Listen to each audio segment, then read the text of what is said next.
Les racines sanglantes du vaudou nigérian. Le Nigeria cache le système de sorcellerie le plus violent d'Afrique, où les enfants sont brûlés vifs pour être des sorciers et point. De quelle ville regardez-vous? Car ce que vous allez découvrir sur le Nigeria va détruire votre vision de cette puissance économique africaine. Dans les prochaines minutes, vous allez découvrir exactement comment les rituels de sacrifice humain financent les entreprises, les pasteurs qui tuent pour s'enrichir et les sorciers qui contrôlent la plus grande économie d'Afrique à travers des pratiques qui choqueraient le monde civilisé. Numéro 1. Juju, sorcellerie qui contrôle 200 millions de personnes. Alors que le monde voit le Nigeria comme la plus grande économie africaine, le pays est secrètement contrôlé par des sorciers Juju qui déterminent les prix du pétrole, contrôlent les élections présidentielles et décident qui vit ou meurt à travers des rituels de magie noire impliquant des sacrifices humains réguliers. Juju n'est pas une superstition folklorique, c'est un système organisé de contrôle social qui opère parallèlement au gouvernement officiel. Les sorciers Juju ont plus de pouvoir réel que les ministres et sénateurs parce que 200 millions de Nigérians croient complètement qu'ils peuvent tuer à distance, causer des maladies spécifiques et détruire des familles entières à travers des malédictions ciblées. Mettez un like si vous avez le courage de découvrir comment les enfants sont sacrifiés pour des rituels d'argent. Les hommes d'affaires nigérians dépensent des millions de dollars annuellement en consultant des sorciers Juju avant des décisions commerciales importantes. Les contrats pétroliers sont signés seulement après des rituels de protection où du sang humain est versé pour garantir le succès et éliminer la concurrence à travers des attaques spirituelles contre des entreprises rivales. Les politiciens nigérians ne peuvent pas être élus sans le soutien de sorciers Juju qui réalisent des rituels pour contrôler les votes et éliminer les opposants à travers des malédictions qui causent des accidents, des maladies soudaines ou des scandales publics. La campagne électorale au Nigeria est littéralement une guerre entre sorciers rivaux. Numéro 2. Rituel d'argent, enfants sacrifiés pour la richesse. La pratique la plus troublante du Juju nigérian sont les rituels d'argent où des enfants sont sacrifiés pour générer une richesse surnaturelle. Les sorciers convainquent des hommes d'affaires désespérés que tuer un enfant innocent multiplie la fortune de manière garantie. Des documentaires d'investigation ont révélé des réseaux organisés de trafic d'enfants qui fournissent des victimes pour des rituels d'argent réalisés dans des forêts secrètes où du sang d'enfants est versé sur des autels dédiés aux esprits de la richesse. Les enfants orphelins sont des cibles préférentielles parce qu'ils n'ont pas de protection spirituelle des familles. Les enfants sont achetés à des familles pauvres pour des valeurs entre 500 à 2000 dollars et transportés vers des lieux reculés où les sorciers extraient des organes spécifiques pendant que l'enfant est encore vivant parce que le sang doit être chaud pour que le rituel fonctionne. Les cœurs sont enlevés en premier parce qu'ils concentrent l'énergie vitale. Les hommes d'affaires qui ont participé à ces rituels rapportent des augmentations dramatiques de profits dans les mois suivants, renforçant la croyance que les sacrifices humains fonctionnent vraiment pour générer la richesse. Cette confirmation perpétue le cycle de violence contre les enfants innocents. Numéro 3. Chasse aux sorcières, enfants brûlés vifs. Le Nigeria est le théâtre d'une chasse aux sorcières moderne où des milliers d'enfants sont accusés de sorcellerie et brûlés vifs par leur propre famille. Les pasteurs évangéliques gagnent des millions en identifiant des sorcières infantiles et en facturant pour exorciser les démons. Des enfants d'un accent grave peine 3 ans sont accusés de causer la mort de parents, voler la prospérité de la famille ou apporter la malchance aux affaires. Les parents paient des pasteurs pour confirmer si les enfants sont des sorciers à travers des révélations divines. Les signes incluent l'intelligence précoce, un comportement questionnant ou simplement naître pendant une éclipse. Les méthodes des exorcismes incluent brûler les enfants avec du fer chaud, les forcer à boire de l'acide, les enterrer vivants pendant des heures et les battre jusqu'à ce qu'ils confessent la sorcellerie. Beaucoup d'enfants meurent pendant la libération spirituelle. Les survivants restent définitivement mutilés ou traumatisés. Les organisations internationales estiment que plus de 15 000 enfants sont assassinés annuellement au Nigeria pour des accusations de sorcellerie. Des États comme Akwa Ibom enregistrent des centaines de cas mensuellement, mais les autorités enquêtent rarement parce qu'elles craignent aussi les représailles spirituelles. Numéro 4. Marché de parties humaines, commerce d'organes pour rituels. Lagos, la plus grande ville du Nigeria, abrite des marchés clandestins où des parties du corps humain sont vendues ouvertement pour des rituels Juju. Les sorciers achètent des têtes, cœurs, organes génitaux et du sang frais comme ingrédients pour des sorts spécifiques. Les vendeurs offrent des catalogues avec des prix fixes, tête humaine coûte 5 000 $, cœur vaut 3 000 $, organes génitaux masculins coûtent 2 000 $. Le sang frais est vendu à 100 $ le litre.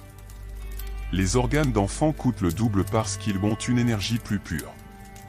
Les hôpitaux et morgues vendent secrètement des corps et organes à un réseau de sorciers qui revend à des clients riches. Les employés corrompus facilitent le commerce en échange de pourcentage des profits. Les familles pauvres découvrent que les corps de parents ont été mutilés après les enterrements. Les meurtres sont commandés spécifiquement pour obtenir des parties pour rituels. Les personnes sont tuées de manière spécifique pour préserver l'énergie spirituelle des organes qui seront utilisés en sorcellerie. Les victimes sont généralement des personnes seules, mendiants ou enfants des rues qui ne seront pas recherchés. Pasteurs assassins et églises du diable. Numéro 5. Pentecôtistes assassins, pasteurs qui tuent pour l'argent. Le Nigeria abrite des pasteurs évangéliques qui pratiquent des meurtres rituels déguisés en miracles divins. Ils tuent des personnes pendant des sessions de délivrance et convainquent les fidèles que Dieu a permis la mort pour libérer la victime des démons. Les méga-églises sont devenues des centres d'exécution où les meurtres sont célébrés comme des victoires spirituelles. Fréquenteriez-vous une église où le pasteur tue des gens pendant les cultes? Le pasteur Temitop Balogun Joshua a été accusé de tuer des dizaines de personnes pendant des exorcismes dans sa méga-église qui reçoit des millions de fidèles annuellement. Les victimes meurent par passage à tabac, suffocation ou crise cardiaque pendant des rituels violents. Les familles des victimes sont convaincues que la mort était une bénédiction parce qu'elle va libérer la personne de la souffrance terrestre. Les pasteurs facturent entre 10 000 à 100 000 $ pour une délivrance complète qui garantit la prospérité. Les familles vendent des propriétés pour payer des miracles qui résultent fréquemment en mort ou traumatisme permanent. Des contrats sont signés où les familles renoncent au droit de poursuivre l'Église en cas d'accident spirituel. Des documentaires ont révélé des réseaux de pasteurs qui partagent des techniques de meurtre rituel et des méthodes pour éviter les enquêtes. Ils se forment les uns les autres sur comment tuer sans laisser de preuves qui peuvent être tracées. Des rencontres annuelles réunissent des centaines de pasteurs pour échange de connaissances sur l'élimination spirituelle.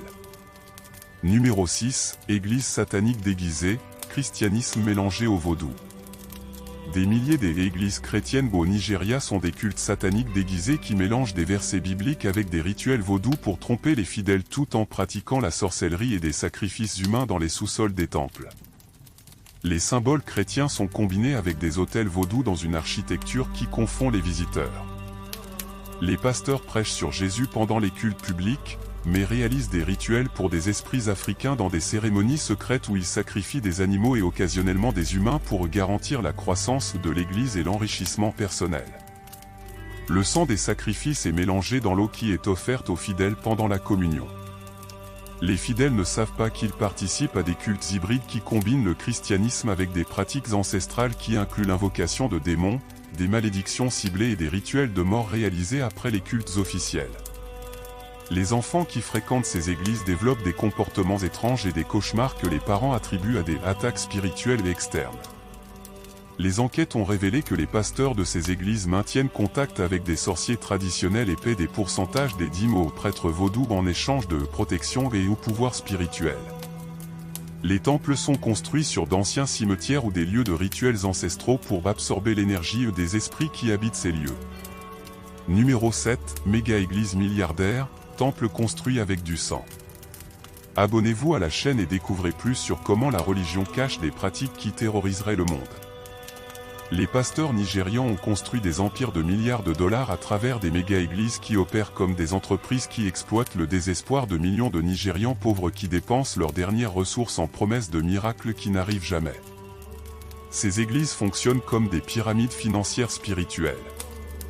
Le pasteur David Oyedepo possède une fortune estimée à 150 millions de dollars, des jets privés, des universités et des banques financées par des offrandes de fidèles qui vivent dans l'extrême pauvreté. Son église lève 200 millions de dollars annuellement. Sa famille vit comme la royauté tandis que les fidèles meurent de faim en croyant que le sacrifice financier générera des miracles. la construction des méga-églises a impliqué des rituels de consécration où du sang humain a été versé dans les fondations pour garantir la prospérité éternelle. Les travailleurs ont rapporté trouver des os et des restes mortels enterrés dans les fondations. Les architectes ont confirmé que les projets incluaient des chambres secrètes pour des rituels spéciaux réalisés loin des yeux des fidèles. Le système de dîmes obligatoires fonctionne comme extorsion spirituelle où les membres qui ne contribuent pas un pourcentage spécifique du revenu sont maudits publiquement et expulsés des communautés. Les familles deviennent isolées socialement si elles ne peuvent pas payer les contributions minimales établies par les pasteurs. Numéro 8, prophétie assassine, quand Dieu ordonne des morts. Les pasteurs nigérians reçoivent des révélations de Dieu ordonnant la mort de personnes spécifiques.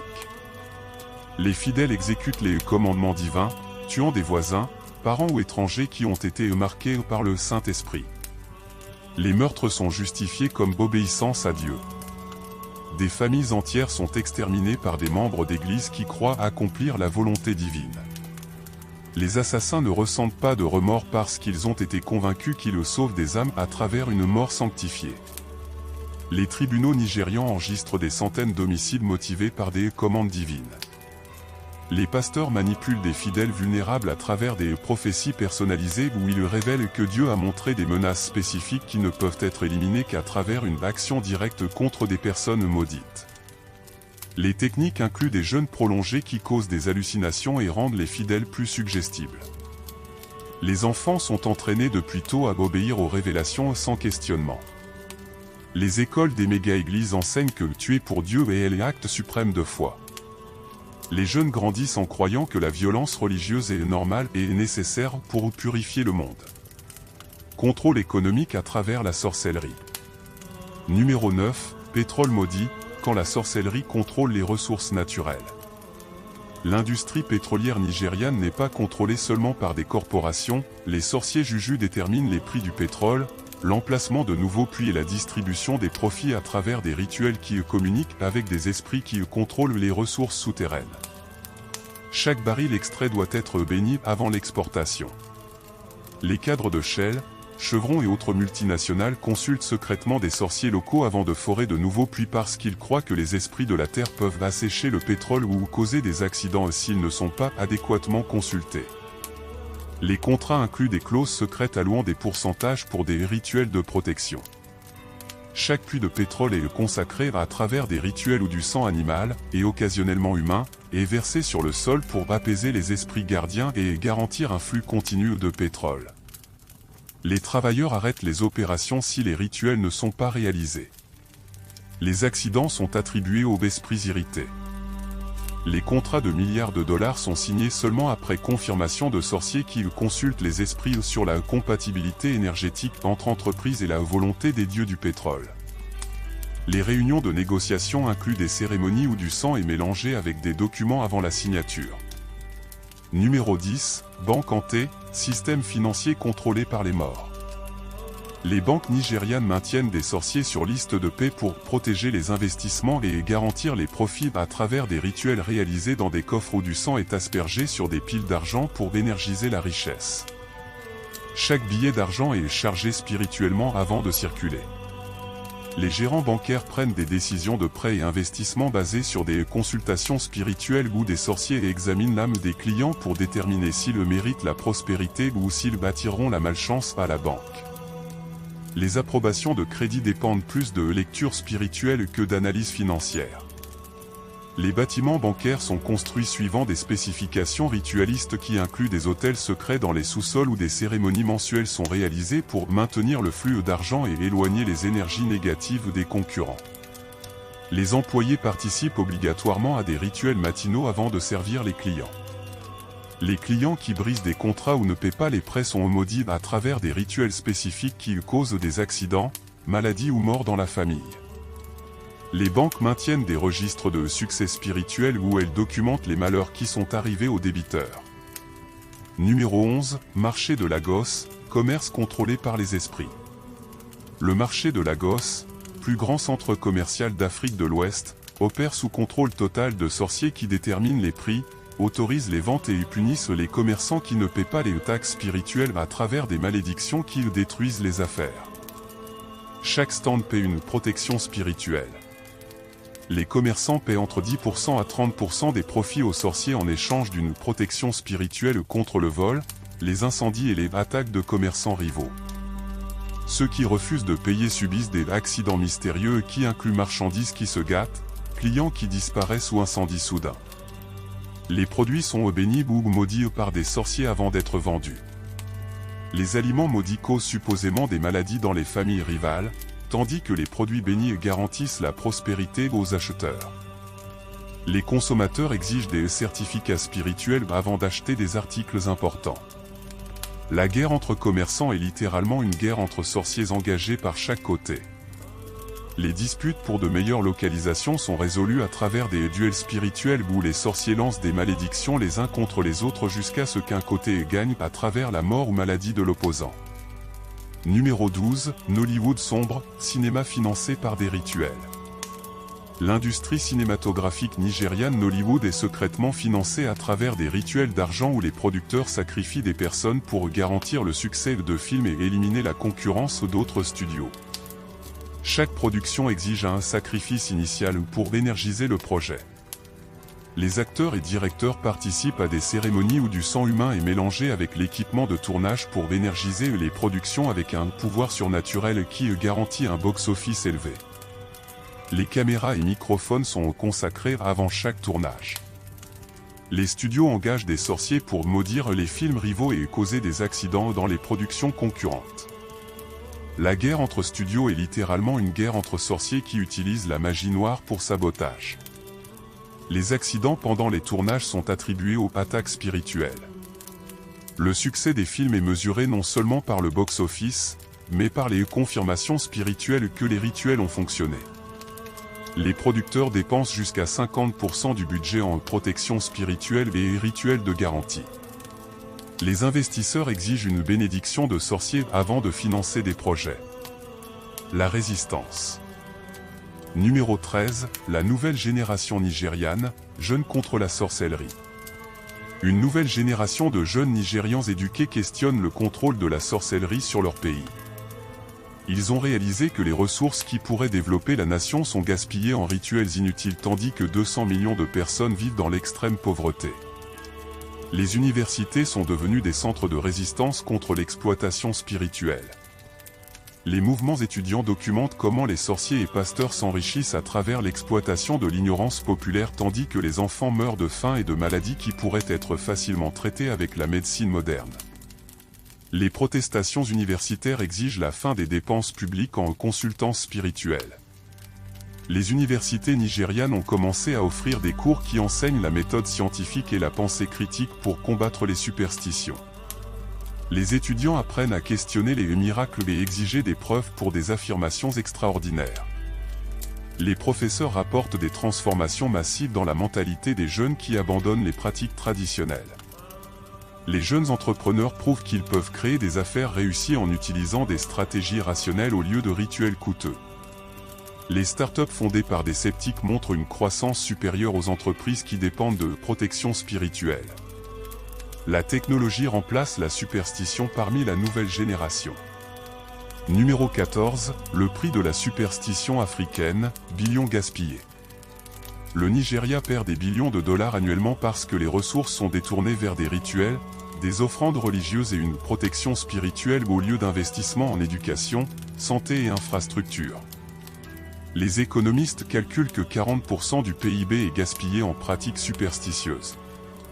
Les familles nigérianes dépensent en moyenne 40% du revenu en consultation avec des sorciers, offrandes aux pasteurs et rituels de protection au lieu d'éduquer les enfants ou investir en affaires productives.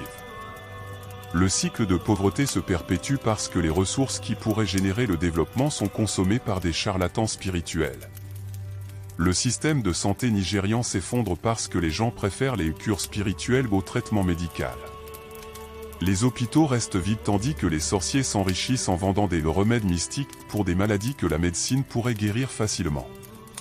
Le taux de mortalité reste élevé parce que la population rejette la médecine moderne. L'infrastructure nationale ne se développe pas parce que le budget public est détourné vers des rituels gouvernementaux et une protection spirituelle de dirigeants politiques. Routes, Écoles et hôpitaux se détériorent tandis que des milliards sont dépensés en cérémonies inutiles qui ne produisent pas de résultats mesurables. Numéro 15, Christianisme vs. Vaudou, guerre spirituelle destructrice.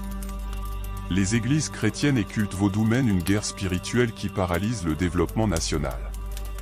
Les pasteurs et sorciers rivalisent pour contrôler la population à travers des révélations et ou pouvoirs conflictuels qui confondent la prise de décision collective.